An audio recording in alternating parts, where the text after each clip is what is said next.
آب حیات۔ یہ شاعری نہیں امر واقعہ ہے۔ سرکار انوار صلی اللہ علیہ وآلہ وسلم کا لعاب دہن رحمت و نور کا ایک ایسا قطرہ سیال تھا جس سے خود زندگی آسودہ ہوئی۔ فیضان الہی کی اس آبشار سے جہاں ایک قطرہ ٹپکا، ہر طرف رحمت و اعجاز کے جلوے بکھر گئے۔ کہیں جلتے ہوئے زخموں کو گلے لالہ کی ٹھنڈک میسر آئی، آب شور کا ذخیرہ ایک آن میں چشمہ شیریں بن گیا۔ خلق کے نیچے اترا نہیں کہ شیرخوار بچے دن بھر کے لیے ماؤں کے دودھ سے بے نیاز ہو گئے۔ اس اعجاز سراپا کی کس کس خوبی کا ذکر کیجیے۔ گزرنے والا کب کا گزر گیا، لیکن راہیں آج تک معطر ہیں۔ دیکھنے والے نے جس رخ سے بھی دیکھا، اسے دیکھنے کی کوشش کی، انگشتے بندہ رہ گئے۔ کہتے ہیں کہ سرکار کے لعاب دہن کی برکتوں سے مدینے کے بچے بھی اتنے مانوس تھے اور باخبر تھے کہ ایک بار حضور کی مجلس اقدس میں کسی نے دودھ کا پیالہ پیش کیا۔ سرکار کے داہنی طرف ایک خردسال بچہ بیٹھا ہوا تھا، بائیں طرف سیدنا ابوبکر صدیق اور دیگر مشاہیر صحابہ تشریف فرما تھے۔ حضور کی عادت کریمہ تھی کہ ہر کام داہنی طرف سے شروع فرماتے تھے، یہاں تک کہ اپنے پاس خوردہ برکات کی تقسیم بھی داہنی ہاتھ ہی کی طرف سے فرماتے تھے۔ دودھ کا کچھ پیالہ نوش فرما کر جیسے ہی حضور نے اسے تقسیم کرنا چاہا، داہنی طرف بیٹھے ہوئے بچے کی طرف نظر پڑی۔ حضور نے اس بچے سے دریافت فرمایا، میری مجلس کے دستور کے مطابق حق تو تم کو پہنچتا ہے کہ دودھ کی تقسیم کا سلسلہ تم سے شروع کیا جائے، لیکن اگر تم اپنے بزرگوں کے حق میں اثار کر سکو، اجازت دو کہ میں بائیں طرف جو بیٹھے ہیں ان سے تقسیم کا آغاز کروں۔ بچے نے سر جھکا کر انتہائی ادب سے جواب دیا، یا رسول اللہ، کوئی اور بات ہوتی تو میں اپنے حق سے دستبردار ہونے میں مجھے کوئی عذر نہ تھا، لیکن یہ اثار میرے لیے بہت مشکل ہے۔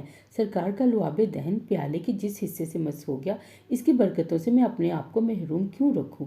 حضور صلی اللہ علیہ وآلہ وسلم نے بچے کی خوش عقیدی کو پیار کی نظر سے دیکھا اور اس کا حق بھی اسے عطا کیا اور فضل و برکت کی دعاؤں سے الگ سے نوازا۔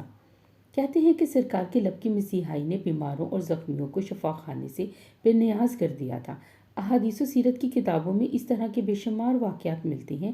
عین میدان جنگ میں کسی کی آنکھ نکل آئی، کسی کا کوئی عضو کٹ گیا، کوئی زخموں کی ٹیس سے تڑپ رہا ہے، ناگہاں سرکار کو اطلاع ہوئی، اب تکلیف کے مقام پر لعاب دہن مس کرتے ہی نہ تکلیف رہی، نہ زخم کا کوئی نشان موجود تھا۔ چنانچہ جنگ خیبر کا یہ واقعہ بہت مشہور ہے کہ کئی دن تک لگاتار حملوں کے بعد بھی جب خیبر کا قلعہ فتح نہیں ہوا تو شام کے وقت سرکار انور نے صحابہ کرام کو مخاطب کرتے ہوئے ارشاد فرمایا، کل صبح کو میں اسلامی لشکر کا جھنڈا اس شخص کے حوالے کر دوں گا جو اللہ کو دوست رکھتا ہو اور کل کی فتح اس کے ہاتھ پر مقدور ہو چکی ہو۔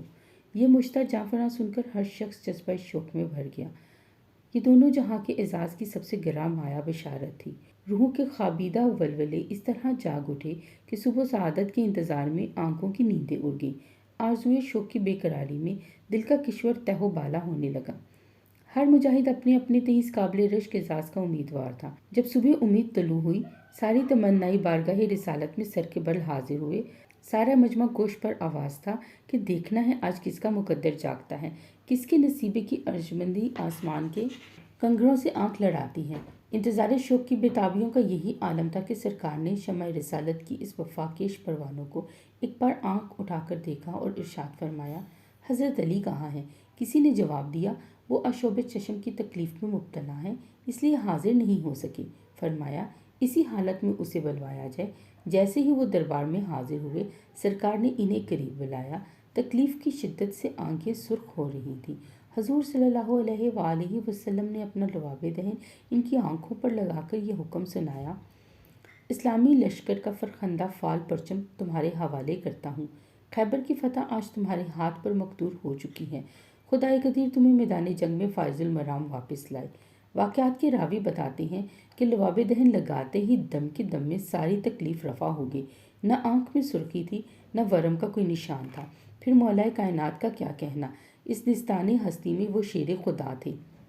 ویسے ہی صحراؤں اور پہاڑوں میں ان کے زور بازو اور صفت جلال کا ڈنکا بجتا تھا۔ آج تو ان کے حوصلوں کے جبروت کا عالم ہی اندازے سے باہر تھا۔ کونین کے سلطان نے خود اپنے فیروز مند ہاتھوں سے اس پیشانی پر فتح کا صحرا باندھا تھا۔ حملے کی پہلی ہی یرغال میں وہ خیبر کا ماب ناز قلعہ فتح ہو گیا اور یہودیوں کو ایسی عبرتناک شکست ہوئی کہ ہمیشہ کے لیے وہ ذلتوں کی خاک میں سو گئے۔ اس واقعے میں ایک بات خاص طور پر قابل توجہ ہے اور وہ یہ کہ سرکار اقدس صلی اللہ علیہ وآلہ وسلم کے متعلق جو لوگ یہ کہتے ہیں کہ انہیں غیب کا علم یا آئندہ کی خبر نہیں، وہ سخت غلطی پر ہیں۔ سرکار کو اگر آئندہ کی خبر نہ تھی تو یہ کیسے فرمایا کہ کل میں ایسے شخص کے ہاتھ میں جھنڈا دوں گا جس کے ہاتھ پر خیبر کا قلعہ فتح ہو جائے گا؟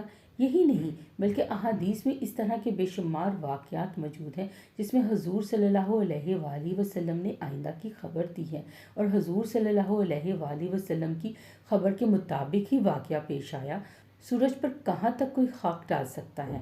لباب دہن کے اعجاز و برکت کے سلسلہ میں ایک واقعہ بھی منقول ہے کہ ایک صحابی رسول نبینا ہوگی، یہاں تک کہ آنکھوں کی سیاہ پتلی بالکل سفیدی میں تبدیل ہوگی۔ صحابہ کے عام دستور کے مطابق ایک دن وہ بارگاہ رسالت میں حاضر ہوئے اور اپنی شکایت پیش کی۔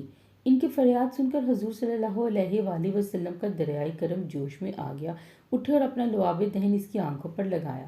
اس کے بعد واقعے کے راوی بیان کرتی ہیں، لباب دہن کی برکت سے وہ بینا ہو گئے اور یہ بینائی اخیر عمر تک قائم رہی، یہاں تک کہ میں نے دیکھا کہ وہ 80 برس کے بڑھاپے میں بھی سوئی کے ناکے میں دھاگا ڈال لیا کرتے تھے۔ ماتم ہے ان حضرات کی عقل و بصیرت پر جو ایسے سراپا اعجاز پیغمبر کو اپنی طرح کا معمولی بشر کہتے ہیں۔ اللہ تعالیٰ ہمیں رسول اللہ صلی اللہ علیہ وآلہ وسلم کا احترام ان کی شان کے مطابق کرنے کی توفیق عطا فرمائے، آمین۔